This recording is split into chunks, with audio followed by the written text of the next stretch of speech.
Hello friends, welcome to होनहार minds. तो friends, आज मैं आप लोगों के लिए एक नया टॉपिक लेके आई हूँ। अभी जो कुरुक्षेत्र यूनिवर्सिटी का एग्ज़ाम चल रहा है, ठीक है, उसी के बारे में कुछ इन्फॉर्मेशन देना चाहती हूँ आपको। ये एग्ज़ाम अभी जो है 10 सितंबर से स्टार्ट हुआ है। और ये कौन सा एग्ज़ाम चल रहा है? अभी बीएड सेकेंड ईयर का एग्ज़ाम। मैं इसका बात कर रही हूँ कौन से सब्जेक्ट का? बीएड के, ठीक है। तो अभी 10 से एग्ज़ाम स्टार्ट है और आपका अभी तक में 2 एग्ज़ाम हो चुका है। कोर्स 8 और कोर्स 9 का एग्ज़ाम हो चुका है। अगर आपको कोई भी परेशानी हुई होगी एग्ज़ाम में, अभी भी हो रही है, तो आप मुझे बताइएगा, मैं उसके लिए आपको अलग से वीडियो बना के दे सकती हूँ, ठीक है। अभी हम लोग कोर्स 10 के बारे में बात करेंगे, जो होने वाला है मंडे को, ठीक है। तो मैं आपको ऐसा क्वेश्चन देने जा रही हूँ जो 100% गारंटीड है कि वो आपको क्वेश्चन आना ही आना है। क्योंकि अभी एग्ज़ाम जो है वो अचानक से ही ले लिया गया, यूनिवर्सिटी ने अचानक से डेट दे दिया, तो बहुत सारे स्टूडेंट जो है उनको बहुत परेशानी हो रही है कि क्या पढ़ना है, क्या छोड़ना है, ठीक है। तो इसीलिए मैंने बहुत ही ज़्यादा ऑब्जर्वेशन किया और उसके बाद 3-4 सालों में जो मोस्ट इम्पॉर्टेंट क्वेश्चन था उसी को मैंने चुन के लाया है आप लोगों के लिए, ठीक है। मैं उम्मीद करती हूँ आपको ये बहुत ही अच्छा लगेगा और बहुत ही आपके लिए फ़ायदेमंद होगा, ठीक है। चलिए देखते हैं कौन कौन सा क्वेश्चन है। तो ये आपका जो फर्स्ट नंबर में क्वेश्चन आता है ना, फर्स्ट नंबर में, जो कि दोनों यूनिट से मिला हुआ रहता है, ये संक्षिप्त टिप्पणी लिखने के लिए।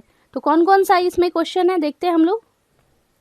समावेशी शिक्षा की अवधारणा एवं स्वरूप, जैसा कि आपको पता है कि हमारा बुक का ही नाम है समावेशी शिक्षा, ठीक है। तो इसके बारे में तो 100% है कि आना ही आना है। तो आपको ये कॉन्सेप्ट जो है, अवधारणा, वो बिल्कुल याद कर लेना है, ठीक है।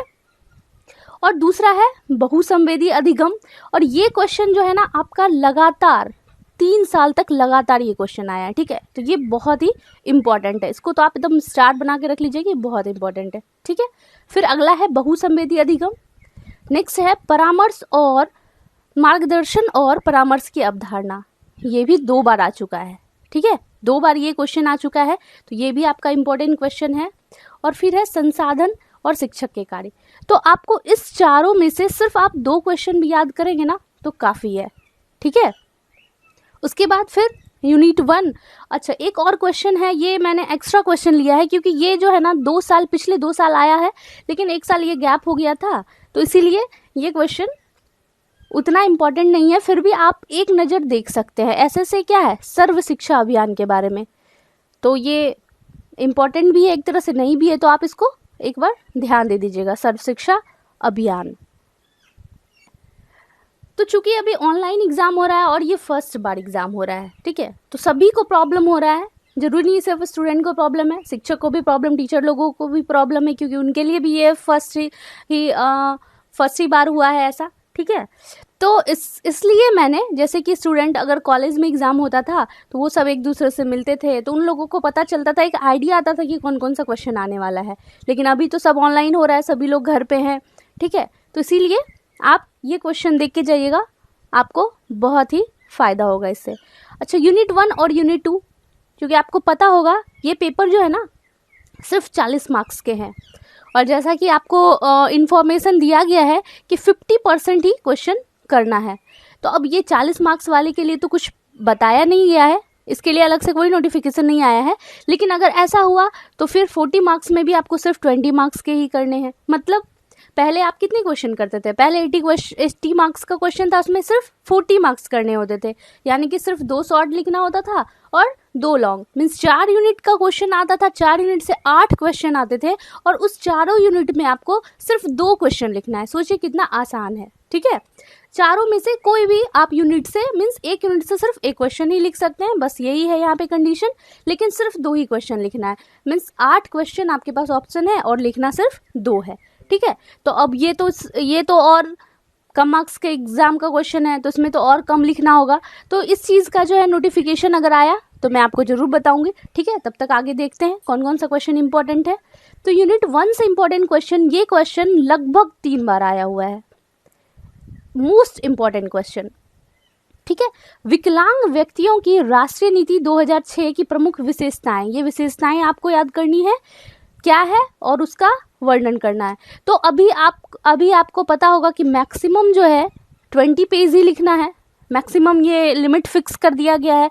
तो ऐसा नहीं कि एक क्वेश्चन है तो उसमें आपने 6-7 पेज लिख दिया, वैसा कोई नहीं है। बस आप ज़्यादा से ज़्यादा 4 या 5 पेज, लॉन्ग क्वेश्चन है तो बस आप 4 या 5 पेज लिखो, और शॉर्ट में आपका 1 से 1.5 पेज, ठीक है, 1 से 1.5 पेज काफ़ी है। और ज़्यादा अगर मैक्सिमम जाते हो तो 2 पेज, इससे ज़्यादा लिखना ही नहीं है। नहीं तो फिर अगर आप ज़्यादा भी लिखोगे ना तो फिर आपका क्या होगा कि लॉन्ग क्वेश्चन के लिए फिर जगह नहीं बचेगा, और आप शॉर्ट क्वेश्चन ही ज़्यादा बड़ा कर दोगे और मार्क्स तो मिलना है नहीं, ठीक है। दूसरा क्वेश्चन देखते हैं क्या है। समावेशी शिक्षा के लिए ज़रूरतें क्यों उठी, मीन्स इसका क्या ज़रूरत था समावेशी शिक्षा का, उसका वर्णन करना है।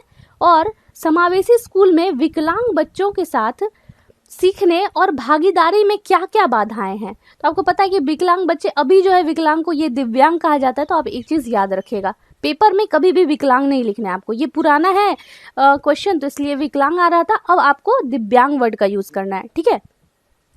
तो आपको बताना है कि उनको नॉर्मल बच्चों के साथ पढ़ने में क्या क्या दिक्कत होती है, तो ये सब बताना है। बहुत ही आसान पेपर है ये, आप बस एक बार पढ़ोगे और उसके बारे में अपने मन से लिख सकते हो, ठीक है। नेक्स्ट क्वेश्चन एक आपका है, मानसिक मंदता के मनोसामाजिक प्रभाव, मीन्स जो मानसिक रूप से कमजोर होते हैं ना, उनके मनोप्रभाव की व्याख्या करना है। तो बस इस 3 क्वेश्चन में अगर आप 2 क्वेश्चन याद करते हो तो एक क्वेश्चन पक्का आना है, ठीक है। अब यूनिट 2 का क्वेश्चन देखते हैं। आपको पता है कि बस इसमें 2 ही यूनिट से क्वेश्चन आते हैं। तो इसका क्वेश्चन है कि एक समावेशी सेटअप, कभी कभी यहाँ पे आपको सेटिंग्स भी दिया रहता है, ठीक है, एक ही क्वेश्चन को अलग अलग तरीके से पूछा जाता है। तो एक समावेशी सेटअप में कक्षा, अध्यापक और संसाधन अध्यापक की भूमिका बताना है और उनकी क्या जिम्मेदारियां हैं, ठीक है, ये बताना है। दूसरा क्वेश्चन है कि विकलांग बच्चों की शिक्षा में उभरती हुई तकनीकों की क्या भूमिका है, और बच्चों के लिए कोई भी 2 तकनीक का वर्णन करें। मीन्स इन बच्चे के लिए, जैसे कि कोई बच्चे जो हैं वो आँख से वो होंगे विकलांग, ठीक है, तो मतलब उनको आँख से नहीं दिख रहा होगा, तो कोई कान से नहीं सुन पा रहे होंगे, ठीक है। तो ऐसे दिव्यांग बच्चों के लिए क्या तकनीक लाया गया है उसके बारे में आपको बताना है। ये 2 क्वेश्चन हो गया, और एक एक्स्ट्रा क्वेश्चन मैं इसलिए दे रही हूँ क्योंकि 3 क्वेश्चन जो है ना, ये तीनों क्वेश्चन बार बार देखने को मिला एग्जाम में, ठीक है। तो तीसरा जो है संक्षिप्त टिप्पणी, अगर ये आएगा भी तो इसमें आपको सिर्फ 2 ही लिखने होते हैं। 3 क्वेश्चन आए या 4 आए, ठीक है, लिखना आपको सिर्फ 2 है। कौन कौन सा इसमें क्वेश्चन है, समावेशी शिक्षा का मार्गदर्शन और परामर्श, ये भी बार बार आया हुआ क्वेश्चन है, मोस्ट इम्पॉर्टेंट, अगेन ये मोस्ट इम्पॉर्टेंट है। फिर है समावेशी शिक्षा की सुविधा के लिए उभरती प्रौद्योगिकियाँ, और क्या है समावेशी शिक्षा की क्या क्या बाधाएं हैं, ये भी इम्पोर्टेंट क्वेश्चन है आपका, ठीक है। तो ये आपका पूरा समझिए एक सजेशन, क्या आप एक क्वेश्चन ही समझ के इसको आप याद कर लीजिए, ठीक है। आपको जैसे देखना है, आपके पास अभी संडे का टाइम है, आपको जैसे बनाना है, कुछ की पॉइंट्स बना लीजिए, कुछ नोट्स बना लीजिए, और बस आप इतना ही पढ़ के जाइए और आपका एग्ज़ाम बहुत ही अच्छा जाएगा, ठीक है।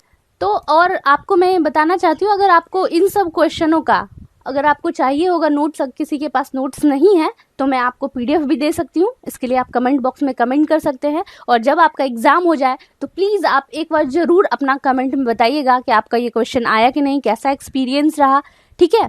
और एक एक्स्ट्रा एडिशनल बात बता दूं कि इस चैनल पे जो है कंपटीशन की तैयारी की जाती है, तो आप लोगों में से जो कंपटीशन रेलवे की तैयारी करते होंगे वो इस चैनल को ज़रूर फॉलो करें, अपने फ्रेंड के साथ आप हमारे चैनल को शेयर करें, प्लीज़ सब्सक्राइब जरूर करें। और ऐसे वीडियो अगर आपको और भी चाहिए होंगे, क्योंकि अभी और एक एग्ज़ाम बाकी है B.Ed सेकेंड ईयर के, तो मैं उसके लिए भी आपको सजेशन दूंगी, और फिर फर्स्ट ईयर का जो एग्ज़ाम शुरू हो रहा है, ठीक है, मैं उसके लिए भी आपके लिए सजेशन ज़रूर बनाऊंगी और नोट्स भी दूंगी। तब तक के लिए धन्यवाद।